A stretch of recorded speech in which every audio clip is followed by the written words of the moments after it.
दोस्तों नमस्कार, स्वागत है आपका बड़ी खबर बड़े खुलासे में। दोस्तों केरल में कांग्रेस को बड़ा झटका लगा है और केरल के कई ईसाई जैसे ही वक्फ बोर्ड बिल संसद में पास हुआ, उन्होंने भारतीय जनता पार्टी का दामन थाम लिया। इन ईसाइयों का कहना यह है कि हम पिछले 174 दिनों से धरना और प्रदर्शन कर रहे हैं। लगभग 1000 केरल की चर्च वक्फ बोर्ड के विरोध में धरना प्रदर्शन कर रही थी, लेकिन उनके पास कोई भी ना तो वामपंथी दल ना तो कांग्रेस का कोई लीडर आया और उनको कोई मदद नहीं करी। मामला कोर्ट तक में पहुंचा और उन्होंने कहा कि वक्फ बोर्ड हमारे जो जमीन है पैतृक उस पर दावा ठोक रहा है। इससे लगभग 404 एकड़ में जो जमीन है जो मछुआरों के लिए थी, जिसमें 600 परिवार लगभग रह रहे हैं, उसमें 510 परिवार ऐसे हैं जो कैथोलिक ईसाई हैं, 90 परिवार उसमें हिंदू हैं। इस सब में जो दावा किया जा रहा था वो 2019 में अचानक से वक्फ बोर्ड एक दिन दावा कर देता है कि साहब ये तो हमें गिफ्ट में मिली हुई जमीन थी और ये हमारे बाप दादाओं ने वक्फ बोर्ड को दी थी, और इसलिए मुनम्बम और चेराई में ये पेल्लिकाल द्वीप है जिसमें ज्यादातर मछुआरा प्रजाति रहते हैं, वो लोग रहते हैं। दावा कर दिया कि ये तो साहब हमें 1950 में हमारे पुरखे वक्फ बोर्ड के नाम पर दर्ज करा दी गई थी और इसलिए इस जमीन को खाली करिए। विवाद बढ़ा, मामला कोर्ट में पहुंचा, लेकिन जैसा कि आप जानते हैं कि कांग्रेस के द्वारा जो वक्फ बोर्ड एक्ट बनाया गया उसमें यह प्रावधान कर दिया गया था कि कोई भी कोर्ट के अंदर उसकी सुनवाई नहीं होगी। यह मामला जिस तरह से पहुंचा, इसके बाद लोगों को लग गया कि उनको तो मकान खाली करना ही पड़ेगा, क्योंकि वक्फ बोर्ड बिल जो है वो कहता है कि मामले की सुनवाई केवल ट्रिब्यूनल में हो सकती है, और ट्रिब्यूनल में इसमें मुस्लिम कैंडिडेट हैं, तो इनके साथ तो न्याय होगा नहीं। इसी सब को देखते हुए जब इनको ये लग गया, जो बीजेपी की केंद्र की मोदी की सरकार है वो एक बिल ला रही है जिसमें कि ये पुराना बिल कैंसिल कर दिया जाएगा, रद्द कर दिया जाएगा, तो इनको उम्मीद जगी। और इसीलिए आपने देखा कि जिस दिन ये राज्यसभा से बिल पास हुआ उस दिन केरल के ये ईसाई समुदाय के लोग पटाखा बजा रहे थे, मिठाई बांट रहे थे और खुशियां जाहिर कर रहे थे। उनका कहना यह था कि हमारी किसी ने नहीं सुनी और अगर हमारे लिए किसी ने चिंता की तो वो मोदी है। इसीलिए आपको बता दूं कि भारतीय जनता पार्टी के प्रदेश अध्यक्ष राजीव चंद्रशेखर वहां एक्टिव थे और उनको जाकर के वो धरना प्रदर्शन स्थल पर भी मिले थे। उनका कहना यह था कि हमने तो हमेशा से कांग्रेस को सपोर्ट किया है, लेकिन कांग्रेस की तरफ से कोई भी एक लीडर, उनका बड़ा लीडर हमारे बीच नहीं आया, चाहे वो सोनिया गांधी हो, चाहे वो राहुल गांधी हो या प्रियंका गांधी वाड्रा हो।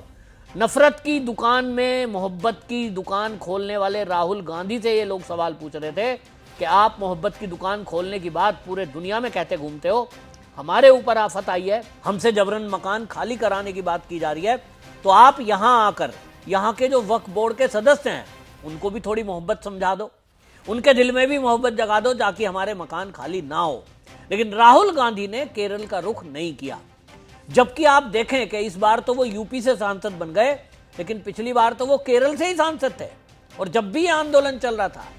लेकिन राहुल गांधी को लगता है कि मुस्लिम तुष्टीकरण से मुस्लिम वोटों को अपनी तरफ खींचना ज्यादा ठीक है, ईसाई की संख्या उतनी नहीं है। उनको लगता है ये मात्र 2-3% ईसाई हैं, इनकी वोट से हमारी सरकार बने या ना बने, केरल में तो वैसे भी अब कांग्रेस का अस्तित्व खत्म होता जा रहा है, उनको लगता है कि इनका क्या करना है। यानी एक तरफ उनको दिखाई दे रहा है वोट बैंक, जो मुस्लिम का एक मस्त वोट पड़ता है, एक मुस्त वोट पड़ता है, दूसरी तरफ उनको लगा एक राज्य है केरल, उसमें थोड़े से ईसाई, बाकी जगह तो कहीं इफेक्ट होता नहीं। लेकिन इस मामले में मैं आपको पहले भी बता चुका हूं, सोनिया गांधी के ऊपर अच्छा खासा दबाव था। ये जो कैथोलिक ईसाई हैं ये अपनी चर्चों के जो पादरी हैं उनके जरिए जो इनकी ईसाइयों की इंटरनेशनल संस्था है वहां तक पहुंचे थे। सोनिया गांधी को बाकायदा इन्होंने पत्र लिखकर आग्रह किया था, और फिर चर्चों का जो संगठन है इटली से भी सोनिया गांधी के ऊपर दबाव आया था। और यही कारण है कि सोनिया गांधी या राहुल गांधी, प्रियंका गांधी वाड्रा ना तो राज्यसभा में ना तो लोकसभा में इस बिल के पक्ष में एक शब्द या विरोध में नहीं बोल पाए। पक्ष तो लेना ही नहीं था, विरोध उन्होंने किया था। कांग्रेस के सारे नेता इस बिल का विरोध कर रहे थे, गैर संवैधानिक बता रहे थे, इसको कह रहे थे ये तो गलत है साहब, बांटने वाला है। लेकिन सवाल ये उठता है कि उन्हीं का वोटर अगर ये सवाल उठा रहे हैं, और वो भी ईसाई, जिस पर ये भारतीय जनता पार्टी को बदनाम करते रहे कि देखो जी ईसाइयों के ऊपर तो हमले हो रहे हैं, ये सब आर्टिफिशियल बनाया गया इनका हवा था, जिसकी अब पोल पट्टी खुल गई। और इसमें आपको बताएं, राजीव चंद्रशेखर जो प्रदेश अध्यक्ष भारतीय जनता पार्टी के केरल के हैं, उनके नेतृत्व में अब लगभग 50 ईसाई खुलेआम भारतीय जनता पार्टी में शामिल हो गए हैं। यहां आपको यह बता दूं कि भले ही केरल में भारतीय जनता पार्टी सरकार बनाने की स्थिति में आज आपको ना दिखाई देती हो, लेकिन साउथ के प्रदेशों में जिस तरह से भारतीय जनता पार्टी काम कर रही है, चाहे वो तमिलनाडु हो, फिर चाहे वो आंध्र प्रदेश हो, फिर चाहे आप देख लीजिए कर्नाटक हो, आने वाला समय भारतीय जनता पार्टी के लिए साउथ के यानी दक्षिण के राज्य ही होंगे जिसमें वो बेस्ट परफॉर्मेंस करने जा रही है। केरल की अगर मैं बात करूं तो यहां 18.38% ईसाई हैं, 54.7% हिंदू हैं, 26.5% मुस्लिम हैं। और यहां जब भी चुनाव होता यह है कि यहां कम्युनिस्ट विचारधारा के लोग बहुत ज़्यादा संख्या में हैं। और वो कहने को तो ईसाई हैं, लेकिन ये जो 54.7% हिंदू हैं, इसमें बड़ी संख्या में कम्युनिस्ट विचारधारा के लोग हैं। और जब सरकार बनाने की बात आती है तो इसीलिए कम्युनिस्ट विचारधारा का ही मुख्यमंत्री यहाँ चयनित होता है। ज़्यादातर विधायक या सांसद भी उसी विचारधारा के होते हैं। लेकिन जिस तरह से वोट बैंक पॉलिटिक्स कांग्रेस और वामपंथी दल करते आए हैं, इस अत्याचार के विरुद्ध आप देखिए इन ईसाइयों के साथ कोई नहीं खड़ा हुआ। ये बात करते हैं आदिवासियों की, ये बात करते हैं गरीबों की, लेकिन हकीकत यह है कि सबका साथ सबका विकास की बात केवल भारतीय जनता पार्टी ने वो नारा भर नहीं है, लोगों के लिए वो काम किया है। और इसी के कारण से आपको बता दूं कि ईसाई कम्युनिटी के साथ ये वही मोदी हैं जिनको आरएसएस का हिंदुत्ववादी कट्टरवादी बता करके बदनाम करने का काम 2014 के बाद जब ये सरकार बनी थी, आपको याद होगा कि देश के अंदर चर्चों के ऊपर आर्टिफिशियल हमले हो रहे थे। कहीं कोई एक पत्थर फेंक दिया तो उसे कहा गया देखिए ये हमला हो रहा है चर्च पर, ये ईसाइयों के ऊपर अत्याचार हो रहे हैं। कुल मिलाकर एक नैरेटिव फैलाने की कोशिश की जा रही थी वामपंथी और कांग्रेस के द्वारा। लेकिन अब वो एक्सपोज हो गए कि जब मुसीबत पड़ी है, जब किसी की पैतृक संपत्ति को कोई अपनी घोषित कर रहा है, तब आप कहां थे। आपको ये भी बता दूं कि ये वही कांग्रेस है, जब ये देश का बंटवारा हुआ, जो देश का बंटवारा हो गया तो ये तय हुआ कि जो पाकिस्तान से हिंदू, जैन, सिख भारत आए हैं छोड़कर, वो जो उनकी प्रॉपर्टी है वहां नोटिफिकेशन जारी हुआ बाकायदा, और वो रिकॉर्ड में है, आप गूगल पे जाके देख सकते हैं। वो सारी संपत्ति पाकिस्तान सरकार की हो गई। वो वहां के कानून में लिखा गया है कि जो भी यहां से छोड़कर चले गए हैं बंटवारे के समय, वो सारी संपत्ति पाकिस्तान गवर्नमेंट की होगी। लेकिन भारत में जो यहां मुस्लिम थे और वो यहां से छोड़कर पाकिस्तान चले गए, उसके लिए ये कानून नहीं बनाया गया कि वो जो गए हैं छोड़कर, चाहे वो हिंदू थे या मुस्लिम, उनकी प्रॉपर्टी पे भारत सरकार का कब्जा होगा, यानी भारत सरकार की प्रॉपर्टी होगी, क्योंकि रूल तो यही है। लेकिन ऐसा नहीं हुआ। जवाहरलाल नेहरू के दिमाग में ये अच्छी तरह था और इसीलिए उन्होंने ये कानून में छूट दे दी कि ये जो जमीन है, जो पाकिस्तान में यहां से मुसलमान छोड़कर अपनी प्रॉपर्टी को यहां छोड़कर गए हैं, वो प्रॉपर्टी कोई हिंदू नहीं लेगा, ना उस प्रॉपर्टी को कोई गवर्नमेंट लेगी। उस प्रॉपर्टी पे कब्जा होगा वक्फ बोर्ड का, और ये वक्फ बोर्ड बनाकर छोड़ दिया। आप सोचिए दुनिया में कहीं ऐसा नहीं है। इवन पाकिस्तान का बंटवारा 47 में हुआ, वहां भी ऐसा नहीं है। वहां से जितने हिंदू और सिख भारत आए, उनका चाहे गुरुद्वारे की जमीन थी, चाहे मंदिर की जमीन थी, कोई धर्मशाला थी या उनके मकान, सब पर पाकिस्तान सरकार ने कब्जा कर लिया।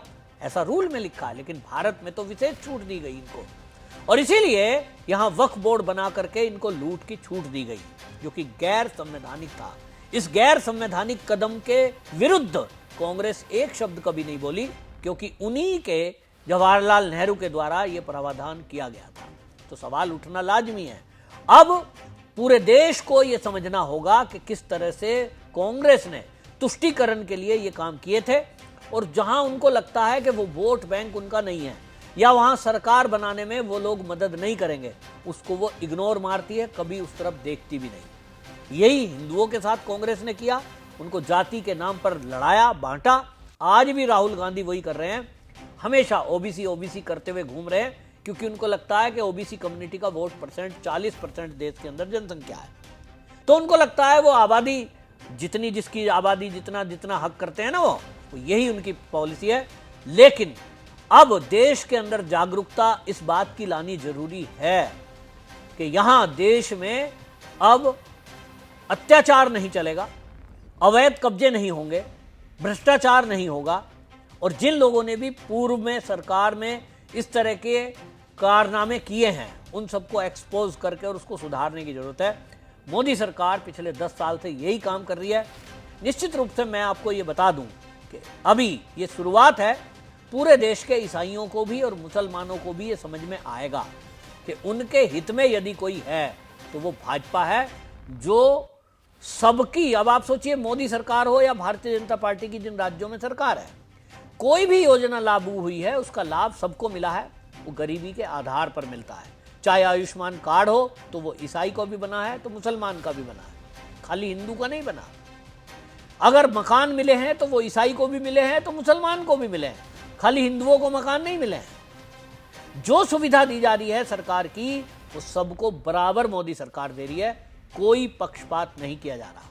और यही बात समझने की आवश्यकता है कि वक्फ बोर्ड भी ये जो बनाया था, मुट्ठी भर लोग, यानी पूरे देश के अंदर सोचिए 200 लोग ऐसे थे जिन्होंने पूरी प्रॉपर्टी पर कब्जा किया हुआ था और उसकी आमदनी लेकर के वो ऐश कर रहे थे, अरबों रुपए कमा रहे थे।